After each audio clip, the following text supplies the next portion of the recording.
Hi all, അസ്സലാമു അലൈക്കും. Welcome back to Silnas kitchen. ഇന്നത്തെ റെസിപ്പി നല്ലൊരു വെറൈറ്റി ടേസ്റ്റി ആയിട്ടുള്ളൊരു ബ്രേക്ക്ഫാസ്റ്റിൻ്റെ റെസിപ്പിയാണ്. നല്ല ടേസ്റ്റാണ് ഇത് കഴിക്കാനായിട്ട്. കടലക്കറിയുടെ കൂടെയോ മുട്ടക്കറിയുടെ കൂടെയോ ഇറച്ചിക്കറികളുടെ കൂടെയോ ഒക്കെ കഴിക്കാൻ പറ്റുന്ന നല്ലൊരു ടേസ്റ്റി ആയിട്ടുള്ള നല്ല പഞ്ഞ് പോലത്തെ ഒരു അടിപൊളി പലഹാരമാണ്. അപ്പോൾ ഇതെങ്ങനെയാണ് തയ്യാറാക്കുന്നതെന്ന് നോക്കാം. വീഡിയോ സ്കിപ്പ് ചെയ്യാതെ മുഴുവനായിട്ടൊന്ന് കണ്ടു നോക്കണേ. റെസിപ്പിയിലോട്ട് കടക്കുന്നതിന് മുമ്പായി സിൽനാസ് കിച്ചൺ ചാനൽ ആദ്യമായിട്ട് കാണുന്നവരാണെങ്കിൽ പ്ലീസ് ഒന്ന് സബ്സ്ക്രൈബ് ചെയ്തേക്കണേ. അപ്പോൾ ഇത് തയ്യാറാക്കാനായിട്ട് ആദ്യം തന്നെ ഒരു ബൗൾ എടുത്തിട്ട് അതിലേക്ക് 1/2 കപ്പ് അളവിൽ ഗോതമ്പ് പൊടിയാണ് ഇട്ട് കൊടുക്കുന്നത്. ഗോതമ്പ് പൊടി വേണ്ടാന്നുണ്ടെങ്കിൽ മൈദ ഇട്ട് കൊടുത്താലും കുഴപ്പമൊന്നുമില്ല. ഇനി ഇതിലേക്ക് റവ ഇട്ട് കൊടുക്കാം.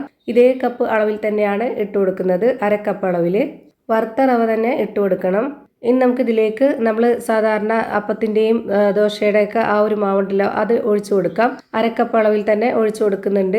ഇഡ്ഡലിക്ക് വേണ്ടി അരച്ചു വെച്ച മാവ് എടുക്കരുത്. ഇതുപോലെ അപ്പത്തിനും ദോശയ്ക്കൊക്കെ ആണെങ്കിൽ എടുക്കാവുന്നതാണ്.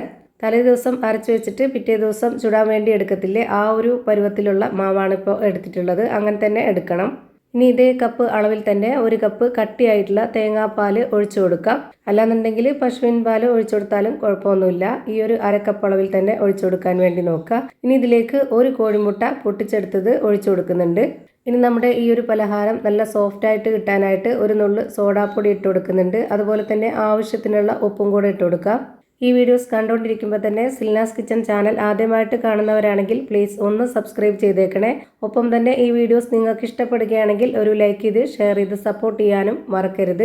ഇപ്പോൾ ഞാനിത് ഒരു വിസ്ക് വെച്ചിട്ട് നല്ലപോലെ ഇളക്കി കൊടുക്കുന്നുണ്ട്. ഒട്ടും തന്നെ കട്ടയൊന്നും പിടിക്കാതെ നന്നായിട്ട് ഇളക്കി കൊടുക്കണം. ഇനി ഇതിൽ ചെറുതായിട്ടൊരു യെല്ലോ കളർ കിട്ടാനായിട്ട് കുറച്ച് 1 നുള്ള് മഞ്ഞൾപ്പൊടി ഇട്ട് കൊടുക്കുന്നുണ്ട്. ഇത് നിർബന്ധമൊന്നുമില്ല, ആവശ്യമുണ്ടെങ്കിൽ ഇട്ട് കൊടുക്കുക, അല്ലാന്നുണ്ടെങ്കിൽ സ്കിപ്പ് ചെയ്യുക. ഇനി നിങ്ങൾക്ക് മഞ്ഞൾപ്പൊടിയല്ല കളർ ഉണ്ടെന്നുണ്ടെങ്കിൽ ഫുഡ് കളർ യെല്ലോ കളർ ഇട്ട് കൊടുക്കാം. ഈ ഒരു മാവ് കുറച്ച് കട്ടിയായിട്ടാണ് ഇരിക്കുന്നത്. കുറച്ചൊന്ന് ലൂസാക്കണം. അതിനുവേണ്ടി ഞാനിവിടെ 1/2 കപ്പ് അളവിന് ഒരു പകുതിയോളം വെള്ളം ഒഴിച്ചു കൊടുത്തിട്ടുണ്ട്. ഇനി ഇതേ അളവിൽ തന്നെ പാൽ ഒഴിച്ചു കൊടുക്കണമെന്നുണ്ടെങ്കിൽ അങ്ങനെ ഒഴിച്ചു കൊടുത്തിട്ട് ഇതുപോലെ നന്നായിട്ട് ഇളക്കി കൊടുക്കാം. ഇനി ഇതൊന്ന് അടച്ചു വെച്ച് കൊടുക്കുന്നുണ്ട്. ഒരു 30 മിനിറ്റ് ഒന്ന് റെസ്റ്റ് ചെയ്യാനായിട്ട് വെച്ചിരിക്കാം. ഈ റവയൊക്കെ ഒന്ന് നല്ലപോലെ കുതിർന്ന് വരട്ടെ. എന്നിട്ടുള്ള അളവാണ് നമുക്ക് അറിയേണ്ടത്.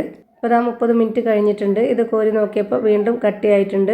ഈ ഒരു റവയൊക്കെ നന്നായിട്ട് കുതിർന്ന് വന്നിട്ടുണ്ട്. ഇനി നമുക്ക് ഇതിലേക്ക് 1/2 കപ്പിന് ഒരു പകുതിയോളം വെള്ളവും കൂടെ ഒഴിച്ചു കൊടുത്തിട്ട് കറക്റ്റ് ആക്കി എടുക്കാം. ഇതുപോലെ നന്നായിട്ട് ഒരു കയ്യിൽ വെച്ചിട്ട് ഇളക്കി കൊടുക്കുന്നുണ്ട്. ഇപ്പോൾ ഇതാണ് ഇതിൻ്റെ കറക്റ്റ് ആയിട്ടുള്ള പരുവം. ഈ ഒരു പരുവമാണ് വേണ്ടത്. ഇത് കാണുമ്പോൾ തന്നെ നിങ്ങൾക്ക് ഇതിൻ്റെ കറക്റ്റ് പരുവം മനസ്സിലായിട്ടുണ്ടാവും. ഇനി നമുക്കിത് ചുട്ടെടുക്കാം. അതിന് വേണ്ടിയിട്ട് സ്റ്റവിലേക്ക് ഒരു പാൻ വെച്ച് കൊടുത്തിട്ടുണ്ട്. ഫ്ലെയിം ഓൺ ആക്കിയതിന് ശേഷം അതിലേക്ക് കുറച്ച് 1 കയ്യിൽ മാവ് ഒഴിച്ചു കൊടുക്കാം.